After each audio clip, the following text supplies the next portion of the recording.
Hey, Ara, what is that in the picture again? What that is, that's acoustic, and acoustic is what they used, Native Americans used back in the day. They would go into their worst enemies, and all they would do is they would touch their worst enemy. And it was a sign of strength and a willingness to communicate. So cool. That's pretty cool. Yeah, I mean, you look like a straight badass in this picture. I'm just going to let you know. Well, you should see the flying V that I've got that's along my side. That you just didn't let me have the full picture there. Man, I love my flying V. Of course. Yeah. God, your wings. I got that thing when I was 17 years old, and I still have it today, and it's like, oh, my God. It's just, wow.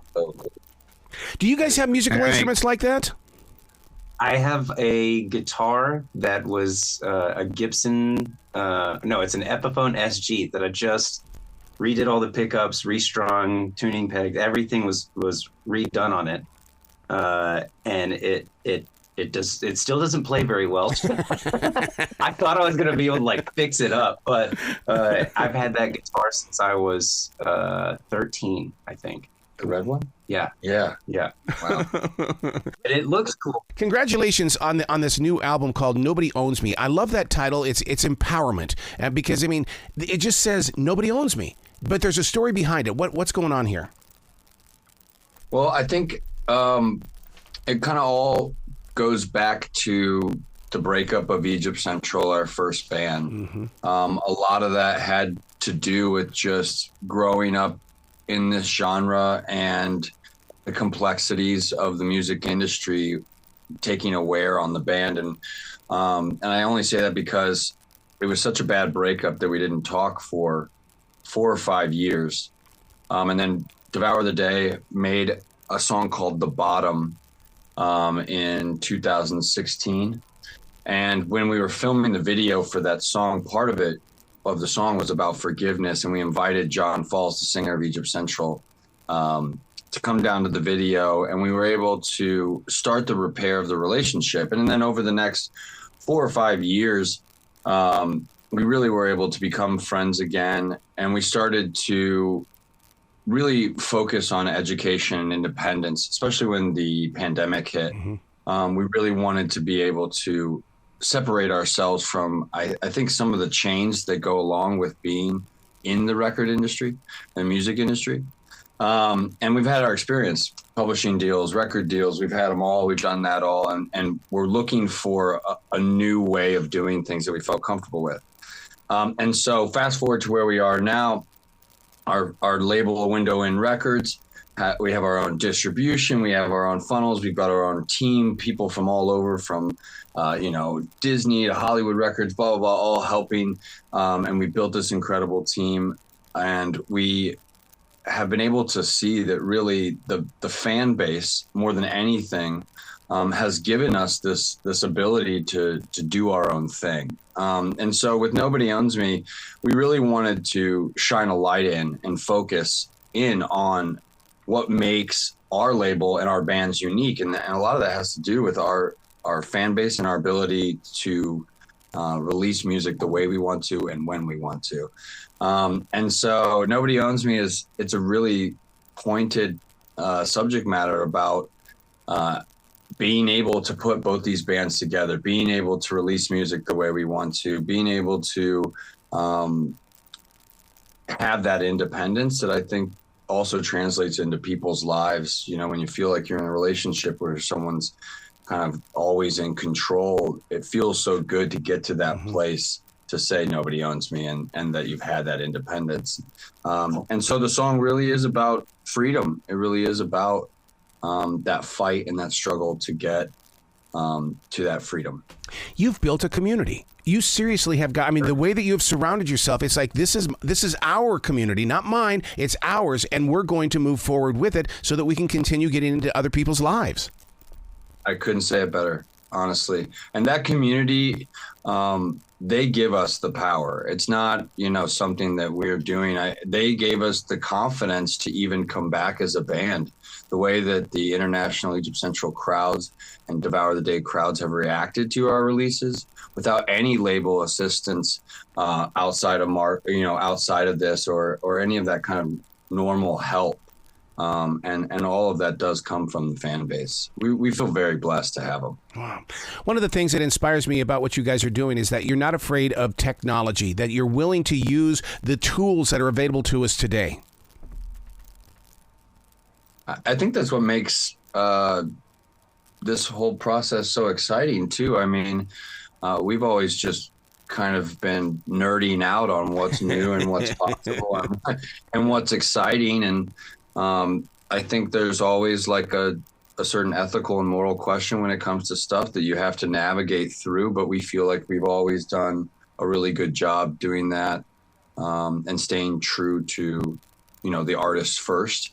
But I mean, you don't explore new territories by standing still. And so we definitely go out there and try to find new toys to play with. Yeah. How do you guys define self-determination? That's a good question. I think for Joey and I, as artists, we just, as we always say, we just like to make sure that we show up at our desk every day and create new stuff, no matter what the terms are with whatever we've got in front of us or whatever we have access to. Just to make something from staring at a blank piece of paper for a couple hours is that's our job. So for us, we are determined to do that every day. Yeah, I think there's an internal switch where you decide, like, much the way it would be if you were working out or something, like when you wake up, regardless of how you feel, you're going to have to pour into that. And I think that relentless pouring in and making sure that creating something every day is a huge priority, I think has put us in the place where we do have so much to offer the community that loves it. Yeah. You talk about that blank sheet of paper. There are times that I'll go to that paper because I need it. I just need to turn off the mind and just stare into that page and say, no, you do the talking page. I'm going to sit over here and just, receive what you're releasing. 1,000,000%. Yeah. I mean, for us, just, sitting there noodling with an instrument, not necessarily with a goal in mind or even phonetically while singing, just letting whatever comes out, just because when the art allows you to discover it, or when the art shows itself to you and you find something interesting with and you don't have an end goal, you're just creating. I think that's when some of the coolest stuff comes to be. Absolutely. One of the things that I've always been fascinated with is that when you're in the studio and you're putting it together, because meticulously, we're all perfectionists in our own way, but now you've got to take it to a live stage where we're not so perfect out there. How do you take a song like Nobody Owns Me to that live stage? I think it's definitely practice. Practice, the 10,000 hours. I think too, there's like a certain kind of critical mind that you have to step back from yourself and say, are we only presenting good enough, or are we presenting something that we feel is going to be special and inspiring? And we've always pushed to have our live show have more energy than the next. And I think that some of that has to do with, like you said, the physical conditioning of being ready for that and respecting the fact that you can't just wake up the day before a tour and expect to give the people that have purchased with their hard-earned money tickets to your show a good show if you haven't put the required time into creating that. And so Blake and I just take that really seriously. We practice still a lot. I mean, Blake, you're on like a 4 or 5 hour drum regimen a day right now. My hands are just to get all torn up to a place where he feels like he's not losing any of his drum capabilities, because we've been doing so much stuff within the studio, and keeping our organic, keeping our organic guns loaded. Wow. And so also saving space for mistakes, because they're going to happen. I think, like practicing 10,000 hours to go play, a set, and then you make a mistake. It's easy to get hard on yourself because you're like, I practiced so much. How could I have made mistakes? Right. Are you making mistakes? So you make sure it's okay. Try talking over a 15-second song intro where you practice it so many times and you still screwed the damn thing up. It's gonna happen, you know. What's in here again? Yeah. Thank you, Wyoming. I mean Ohio. I mean Colorado. Colorado City, Springs. I don't know. Blake, how are you keeping those hands and wrists in shape? Because, I mean, the most recent photos of Tommy Lee from Motley Crue scare the hell out of me. And we see what's happened to even Phil Collins. I mean, you guys take a beating back there. You know, I think that you push your body for as long as you can until it gives up. You know, I think drummers have the benefit of being able to sit down, you know, so it's not like it's too much, but at some point, you know what I mean? Like your body just is unable to playing drums is a very physical thing, you know, and we're planning on a machine endoskeleton. I think by 2030, if they can't just give him machine arms, he's out. Robot legs, machine arms. Yeah. Sorry, Blake. We've got this, YouTuber that's half robot. We're thinking showbiz kind of thing, you know, like animatronic version of me back there. But no, just conditioning, just playing. You know, that's probably the only thing you can do. How fun was it to make the video for Magic Orb? Because, I mean, you guys used some AI technology with this, did you not? We did. I think it was a really careful process as we were researching, and we definitely did our due diligence as far as finding out exactly what AI was using, what programs we were going to be using. And I think it was really important to us that we were using real photographs of Blake and John as part of the prompt we were creating. The Team Magic Orb was creating these worlds, mathematically structure by structure, as opposed to, some word prompt creating it. And so the team was really, really on the cutting edge of being able to use this stuff. But it was important to us that it wasn't like a collage of AI images that you just were like asked to attach to it. We actually tell a real story in the video. And I think we were so drawn to the fact that we were using AI, but we were also using it in a way that just hadn't been done yet. A lot of it is so random. But this is a real story. This is a real metaphor of the two guys coming together against, planet music industry and, becoming victorious against that struggle, which is exactly what the song is about, that independence. Again, with technology, we love everything, trying things that are new and being curious. But I think with AI too, we were real careful to make sure that we were towing that ethical line. I love where music is today, because it looks like that the artist is the one that is surrounding themselves with the leaders of their own personal strengths. Whereas in the past, it was always the music company needed the artist, so they surrounded them with the artist. And it just seems like the artist is in more control today than they ever have been. I 100% agree. I will tell you that those gatekeepers and those worn paths are definitely still there. It's sometimes, to me, it's really strange that the word independent is like a dirty word. Yeah. And I think that in a lot of ways, the music industry keeps marketing that because that is the narrative they want to tell. They don't want you to know that if you put a month into educating yourself, you could do what ABC at the, and I think too, for us, we have these massive amounts of money that were going out the window, and then go meet with a label, especially whatever, and you realize there's like 2 or 3 people sitting there. Mm-hmm. You're like, that's it?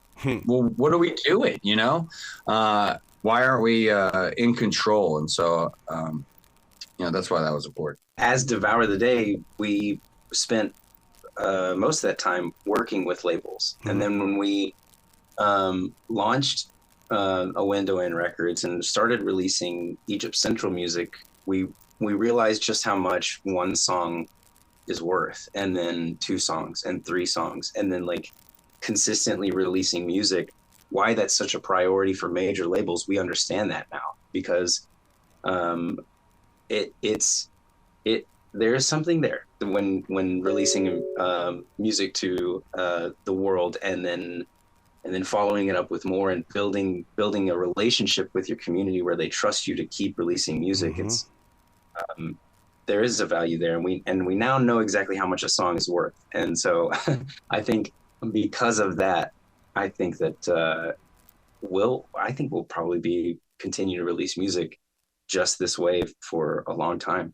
I think just to speak into that, one of the main things that a label does, or a majority of the structure of the industry, is that you get one song, especially in the active rock, you get the one song that they feel that they can market to radio. And then they literally tell you you have 6 weeks to finish the other 9 or 10 songs. And so when we built this independence, one of the phrases we said a lot was no song left behind. We're not going to do that anymore. Like, every song gets its 10,000 hours. Every song gets its due responsibility to make sure that what we are handing to the fans isn't 4 good songs and 6 shitty album tracks. Yeah. It's a good song and another good song and another good song with all the time put into it. And then we release the collection, but we know that every song has had its due respect. And that's a big deal for us. And isn't it weird how radio will latch onto one song, but everybody else is using other songs on their Spotify list? I mean, that's why they can find this song. The more that we've researched, from what we understand, all of these companies continue to lean into the algorithm. And then when you get into world of algorithm, it just doesn't make any sense. So we've had that happen where a song that was not an album, we didn't do a video for it. We didn't promote it as a single, nothing like that. But the Spotify audience, in a way, chose it. The algorithm assisted, and it is every single one of our albums has this one song that nobody predicted would be a hit, but Spotify said that this is, Spotify said this is the single. And I think that's really beneficial because it's given us an idea of what our fans, without an in-between, want to listen to. Yeah, it's a lot different than some A&R to label going, I don't know, I just got this feeling. I love that guy. Cool. He's got a cigar. Well, I mean, Devour has dealt with that. We went through, in the middle of, building a band, disagreeing with the song that the label wanted to put out, and we were right.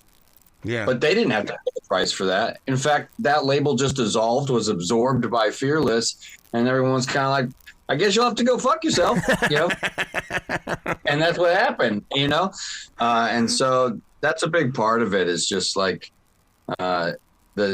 it's really cool that we get the data back. It's really good that it's really cool that the fan base dictates what comes next. Wow. You guys have got to come back to this show anytime in the future. And if you come to the Carolinas at any time, we've got to get together and have a face-to-face. I would love that. That would be great. Excellent. Well, you guys be brilliant. And congratulations on Nobody Owns Me. Thank you so much. I appreciate your time.